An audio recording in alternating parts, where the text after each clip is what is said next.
Hey guys, so I just turned on the camera very quickly because I wanted to share with you how I'm going to be setting up my planners for 2025. And I have written some of my notes on how I will be setting my planner for next year. So I'll just be referring to that throughout this video.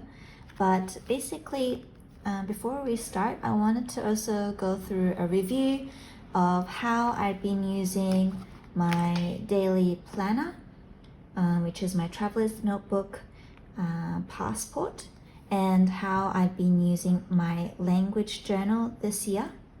And next year, I actually plan to combine the two together and perhaps create a commonplace journal as well for next year. So before we dive in, I just wanted to share with you very briefly on how I set up the planner for this year. So basically, like I mentioned, it's a traveler's journal in the passport size blue. And I have fitted it with the MUJI inserts. And I have currently in here 3 inserts. One is the monthly, where I had set up just events that I wanted to plan and record for the month. At the end, I'd also recorded some random notes, projects, whatever that I wanted to refer to throughout the year. And these 2 inserts are what I had used as basically as like a running to-do list of sorts. So, for example, I'd written some what to-do list, I guess, for the day. I'd written some doodles, added some random stickers, that kind of thing. It was a very flexible system. It worked in a way that it focused on functionality, and basically it didn't really give me much room for creativity, well, as much as I had hoped. One thing that I would like to change is I want to have a little bit more format, I guess I should say. So I am hoping to be able to add a little bit more formatting into this. It did work. It's nothing too special, just a list of things. I had at one stage added some reading logs as well, some wish lists to buy lists, and what I loved is that I could just write down sort of like brain dump a lot of the things that I needed to do for the day and then cross it off. It was very, very simple format. This year, however, I do wish that I could have a little bit more creativity. And the year before, actually, I had some formats and I had put in a lot of effort to make it pretty. But I guess this year I wanted to focus on functionality, and next year I'm trying to strike a balance between the two. So I'll put that aside. That's my everyday planner that I've been using. And to show you my language journal, I have got to say it was a big success. I did really stick to this journal throughout the whole year. I love how I gamified the process. Everything worked out really well. Just to give you a flip through. So I had the keys of the different activities or skills that I wanted to work on. And basically I had stuck in a sticker whenever I completed a task, just to see that I am really regularly putting an effort, investing my time and energy in order to learn the language, which is, in my case, Chinese. And I had added some washi tape just to record the days that I'd done Duolingo as like an extra level of gamifying this process. But I did love it. And as you can see, I was quite consistent. On some months, I wanted to focus on some particular skills more than others.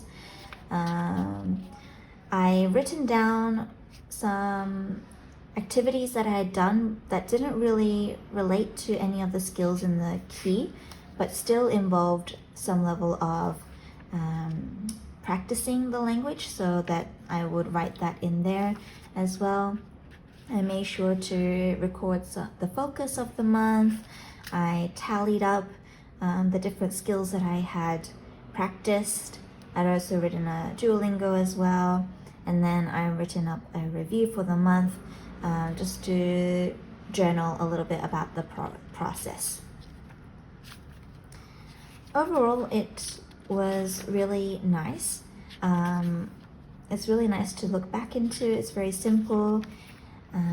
One thing though is I had chosen this notebook. It's very beautiful. This is the MD notebook. I believe it's a B6. And I had chosen it because of all the note pages in the back, but I thought I would be needing more. So at the beginning, I was like making sure that I crammed in a lot of space, and using 2 columns and whatnot. But then halfway through I realized, oh, that's actually not necessary. I have heaps of space. So then I switched it up, and in the end it sort of just became like a vocab review kind of format. I had intended to write a lot of journal entries in Chinese, but that didn't happen. So I'm thinking it's such a waste of pages, you know. So I'm thinking I probably won't need to buy an extra notebook for next year. I'm hoping that I can just make do with the journal that I'd chosen for next year. So those are the 2 main ones that I've been using this year. For next year, I'm going to use this Take a Note planner. And this is a very beautiful planner. I have a video about it, sharing my first impressions. So basically, I'm going to combine these 2 notebooks, the planner, including the language journal, into the one, and hopefully that will solve a lot of the issues regarding wasted paper and whatnot, and add a lot more creativity as well. And next year I'm going to be traveling quite a bit, so I'm hoping to use the traveler's notebook as the name suggests, for travel. But I'm gonna have to add I'm gonna have to brainstorm. Maybe I'll buy some other inserts, or I don't know. I'm going to have to see how other people do it. So if you do actually use a traveler's notebook for travel, please let me know. I love to have some inspiration, but hopefully that's what I'll be able to use it for next year. In terms of pens, last year I used the LAMY Safari fountain pen in the traveler's notebook inserts, which I had loved. It was beautiful, but it smudged just enough that it really hindered my productivity. I would have to wait like 5 seconds every single time before turning a page, and that really bothered me, although it was very beautiful. So that's why I had switched to just a regular gel point pen for this year. However, I really did miss the fountain pen look, so I was considering at some stage maybe going back to the fountain pen for this year. And so I had done a pen test of the fountain pens that I have, and it's not bad. It's not bad, but it's not the look that I was looking for, and likewise it did smudge. So I'm thinking I would just use the fountain pens as like a special treat, just to make it more beautiful. And so then that made me think about what regular pen I'll be using, so I decided to go with this. I'm not sure if you guys are familiar with this pen. It's a uni style fit. You can buy the case for it, and then you can buy the individual colors that you can fit into this case. So I think there's a 3-color version and a 5-color version. I have the 5-color one, and currently I have fitted it with a mechanical pencil. Let's see here, like a black, a blue, a green, and like a brown. So I'm thinking I would use this as well. It's like it writes smooth. It's very, very smooth. It's very nice to write with. Very convenient, just all these different colors in one, so that makes habit tracking really easy to do. So I'm hoping that just this would make things easy for me. So I will be back to fill out the December in this take a note planner. I hope you enjoy.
So I'm already so happy about my decision to go with this pen, and especially the brown ink that I've chosen. I'm using the brown black, I think, or black brown. It's a 0.28, and it just writes so smoothly, and the color is not too harsh against this white. It's a very soft kind of color, so I think the color actually suits very well with this planner itself, especially with these kind of accents that are more of a brown color. So I'm very, very happy. I did think it was very difficult to start writing because it's such a blank page, but I'm very satisfied with the results. I decided not to be too perfect about it for this planner. I'm hoping that I'll be able to be very productive in this planner, but at the same time, there's a lot of room where I can decorate if need be. So I'm really, really looking forward to using this as well. And would you look at that? There's no ghosting at all. So, well, I mean, there is a little bit, but really, really faint. It's barely even there. So I'm really happy about the choice that I've made. Unfortunately, I can't really do much in the weekly planners at the moment because it starts from January, and obviously I just don't want to plan anything too far ahead for now. I'm thinking that off camera I might just go in and fill out some important dates here. I've written down some notes on how I want to plan, use this planner. So the yearly overview, I'm thinking important events like anniversaries, travel. I'm thinking of writing it in the corresponding month and then highlighting that in the section. I don't know, it's just off the top of my head. For this one, I'm thinking of using it for tracking, like reading, language learning, exercise, that kind of thing. And that's where I'll be using these colored highlighters. So my plan is to write down a key somewhere with the corresponding colors and just write dots in them. I don't know, it's just initial thoughts for now. Okay, and for the note pages, which I guess I can start for now, I have too many ideas and I don't know where to start. Just consulting my notes. So I'm thinking of creating a reading list of books I want to read and like a tracker. I always include like a travel packing list. So I'll include that too, just to help me make sure I don't forget anything important. I also have like a emergency bag list. Our family has a bag that we have packed with emergency supplies, important documents, that sort of thing, medicine, water. We have a list of everything that we put in these bags in case there is a natural disaster. There's more and more of that as the years go by, especially with climate change. So we decided as a family to put this together. And so we always write the emergency bag list. Last year I'd had a illustration. I'd written cute drawings. This year it was just a simple list. I don't know, maybe I'll make it more creative this year. Who knows? And I'm thinking of also creating like a spread for my YouTube as well, some goals that I have, video ideas, project ideas, like a work schedule, that will be nice too, with a tracker as well to help with taxes, maybe keeping track of my earnings, that sort of thing. I'm also thinking of creating a spread for goals and also have many pages for Chinese learning. So vocabulary lists, journal entries, grammar explanations, so reviews. It's going to be all in here. And I think that's it. So that's it so far. I'm looking forward to it. I think I might do those on another day because I know from experience it takes a long time, and especially if I'm on camera, I tend to mess up. So I'll be doing it without the pressure of filming myself. But hopefully I'll have the opportunity to be able to flip through it and show you guys anyway. So I finally wrote something in my take a note planner for 2025, and I hope you guys enjoyed this video. I really enjoyed being able to share my planner and especially my thoughts on what I'll be doing for next year. If you guys have any ideas or thoughts, please share below, and I hope you guys have a lovely day. Bye bye.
you.